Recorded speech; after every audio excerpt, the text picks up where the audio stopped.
சனீஸ்வரன் அவதாரத்தின் கதை மிகவும் அதிசயமானது. நவக்கிரகங்களில் மனிதர்களின் கர்ம பலனை நீதியுடன் வழங்கும் தெய்வமாக சனீஸ்வரன் போற்றப்படுகிறார். சனீஸ்வரன் சூரிய பகவான் மற்றும் சாயாதேவி ஆகியோருக்கு மகனாக பிறந்தார்.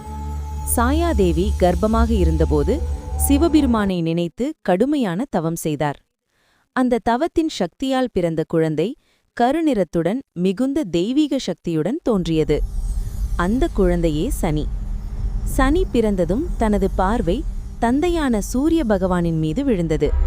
சனியின் பார்வை மிகவும் சக்தி வாய்ந்தது என்பதால் சூரியனின் ஒளி சிறிது குறைந்ததாக புராணங்களில் கூறப்படுகிறது.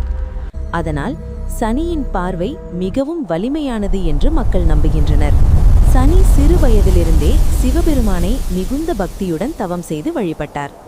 அவரது பக்தியைக் கண்டு சிவபெருமான் மகிழ்ந்து உலகிலுள்ள அனைத்து உயிர்களுக்கும் அவர்கள் செய்த கர்மத்திற்கேற்ப நியாயமான பலனை வழங்கும் அதிகாரம் உனக்கே இருக்கும் என்று பெரிய வரமளித்தார். அதன் பிறகு சனீஸ்வரன் என்று அழைக்கப்பட்டார்.